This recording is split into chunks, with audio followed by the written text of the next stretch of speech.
So let's dive into some of the problems that you had in endurance racing, because one of the inspirations for me to reach out is kind of the realization that because of the environment of an endurance race where you're racing for such a long period of time, my guess is that you can't really ignore any trouble areas.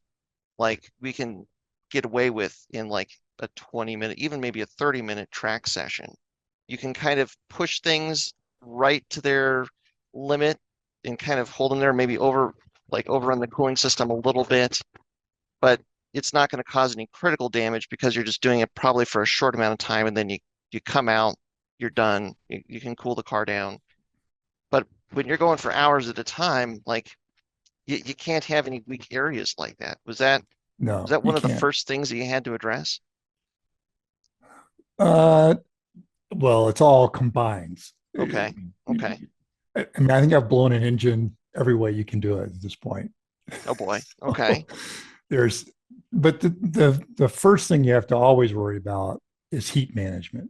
Mm, And you've got to, if it can be cooled, you have to cool it. So oil, uh, coolant, water, the differential, the transmission, the power steering, all those things will fail if you mm. don't put coolers on them. And I'm guessing that's a lesson you learned from experience. Yeah, Yeah. the hard way. Yeah. It Yeah, it's one of those you think about like to drive a car at speed for an hour. I mean, I'm sure, brakes are just as big a part of that as anything. I brakes. mean, Yeah, it's like every system, because like with a 20-minute session, you're starting off cold, you're getting everything warm, you're kind of getting up into its peak operating area, and then right as it starts to peak or maybe overrun slightly, you're the now session's cooling down over. and you're done. Whereas you're just kind of getting up there into that peak operating, and you're just sitting there for days. Yep, So, exactly. and I should mention, it just dawned on me that worth a shout out to you, because you're the person that reached out to me about our cooling issues with the Pikes Peak car and tipped me off towards this whole difference of the radiator caps, the Right. one-way versus the two-way radiator caps. I'm guessing that's a lesson that you learned also. Yes. Yeah, and a critical Yes. one. So thank you for that. And if you guys haven't seen that video, definitely worth going and checking out, because that is a key detail for how the Subaru cooling system works for sure. Right. Yeah. The ears, the radiator cap with the ears goes Yeah, on the expansion tank, and the radiator cap with no ears goes on the radiator. I don't care how Mishimoto or Koyo Rad or yeah, CSF radiator or any of the other ones come. You've got to put that round cap on the radiator and yeah, put the other ones on the expansion tank. yeah. Because it will not function properly if you don't do that. And it is a critical function difference. Yes. And as long as we're talking about radiator, Yeah, maybe we should just dive right on into that. yeah. Um, so I don't think there's any reason to use aftermarket radiator caps. I run just the stock ones, and I run Mhm. them for 8 hours, and I'm running as hard as my car can run. Yeah, So I don't see a point in running up a higher pressure cap. Yeah, it probably does make it a little more efficient, but my coolant runs at 190 degrees all day long in 100-degree weather. It's not an issue. yeah, And the real key to that a lot of people don't want to spend the time fixing is the ducting into the radiator. yeah. I don't.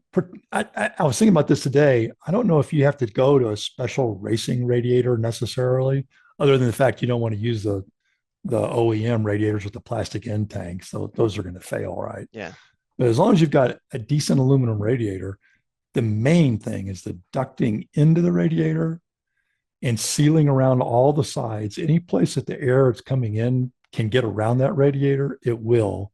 Yep. And but once you get it all going through the radiator, you're good. It's an amazing, and of course I have a vented hood. That's the second part That's of it. Is Yep. that air's got to have a place to go. So it's, you want to put your vent on the hood as close to the front as you can really get it, because that's where the lowest pressure is and sucking it out. And just the rule Yeah. of thumb is anywhere you can put a cooler where it's got high pressure air in front of it and low pressure air behind it, you probably don't even need a fan because at Mm, race speeds, the fan's just getting in the way and slowing down the airflow. It's just another obstruction. yeah, The only time I ever need a fan is when I'm sitting when the race is over and I'm sitting in the scale line to yeah, scale the car. That's where you need the fan. But yeah, out on the racetrack, no, you don't need fans on your radiator. It goes just fine. yeah. Airflow is, I mean, the setup, they go hand in hand. You have to have the right configuration of parts, like the caps, again, is such a critical component. Right. But the airflow is the other that's the thing where I think, especially with radiators, people can lose it. I mean, the two most common mistakes that we made, that other people have made, and I've seen, especially beginning track guys make a bunch, is they take out the air conditioning, which is Right. fine. But the thing you have to remember is that AC condenser is designed to sit in front of the radiator and to seal to the radiator. So that's kind of this piece that gives you the sealing from the factory to make sure that that air that comes in goes through the condenser and then the radiator. You take that condenser out. I mean, when we realized we had done this, we had basically a 1 inch gap on either Right. side of the radiator because that piece Exactly. was missing. So then any of the air, it's just going to follow the path of least resistance and it's just going to skirt around the radiator, not go through it to give you the cooling. The other very common mistake I've seen, mainly with people that switch to front mounts, is they leave the regular scoop on the hood, but with nothing behind it. And the Right. problem is when you have no resistance to basically no resistance to the air that the scoop is grabbing and putting into the engine bay, it's pulling in a whole lot of air, and you can actually build up positive pressure in the engine bay because of that, which actually prevents air or slows down the air from moving through the radiator to get you that cooling. It not only slows it down, it actually blows out the front in reverse. I Can, I yeah, think I sent you a picture, or I will send you a picture of when I okay, took my 2005 STI out, and they had the big hood scoop on mm-hmm, them. mm-hmm.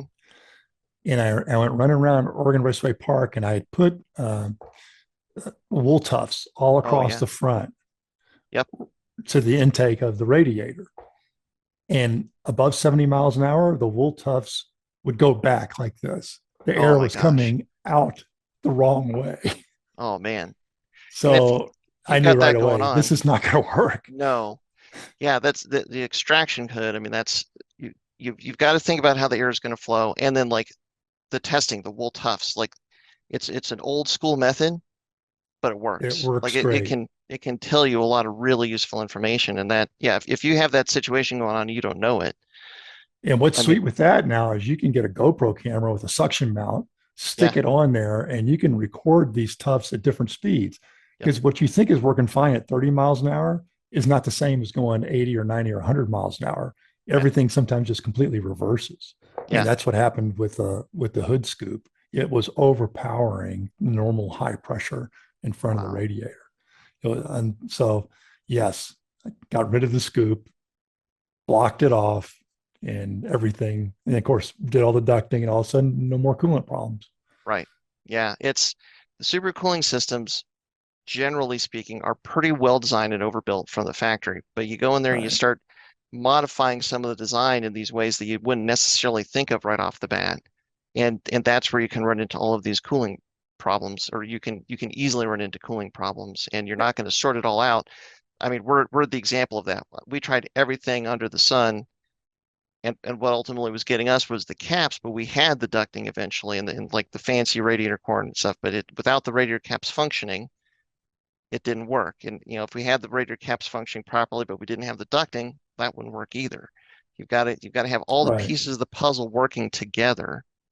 And what I tell And people thing about the radiator caps is it may not solve your overheating problem, but if you don't get that straight to start with, you can just spend a ginormous amount of money putting in different radiators and putting in different cooling yeah, systems and trying to figure out when all it was you just need to change the caps around. yep, You got them backwards. That's all it was. So is your car yeah. running good now? Is all that It's fixed? the best, better than it's ever run before. Like Oh, we cool. did some testing in 95-degree weather, earlier this year, and the coolant temps never got over 206. There you go. I mean, it's a mind-blowing difference. And the key reminder there is, if you're trying to evaluate a system or work on a system or improve a system, you can't really figure out if you're making a difference until you ensure that the system is working properly from the beginning. Right, the baseline. And the don't baseline. change more than one thing at a time. Yeah. How many times have you heard that? Don't make 5 mods and go back out to the track and see how they work. Do one. It's good advice that we've given, good advice that we've got, and it's as true today as it And probably we ever ignore will it. be. Yeah. We still ignore it because you Yeah. still think, just do these 3 things. It'll fix it. Well, and it's I think with an endurance race car, I mean, I'm sure you went down that path yourself at some point, or maybe multiple times. You kind of think you've got a picture of what's going on, what the problem Right. is, and then you can extrapolate from that and like, okay, I'm going to do this, this, and this. We all want to solve the problem, and Right. and there's a temptation to throw everything at the solution, and Exactly. and that Including can make money. sense, including money, sure. And it feels like it makes sense, but there's something about being that methodical in the testing, and one thing at a time. Like, that's how you're really going to ensure that at the end, wherever you get to the end point where it Right. actually works, you're going to get there in the most efficient way. Right. Thanks for tuning in. To hear the whole conversation, click below for the full episode of this podcast, or tune in every week on iTunes or Spotify. If you like these episodes, be sure to like and subscribe to the channel, because your support is what makes all of this possible. As always, this show is brought to you by Flatirons Tuning, your premier source for any Subaru OEM or aftermarket parts. Check out our website at flatirons tuning.com, and as always, stay tuned with Flatirons Tuning.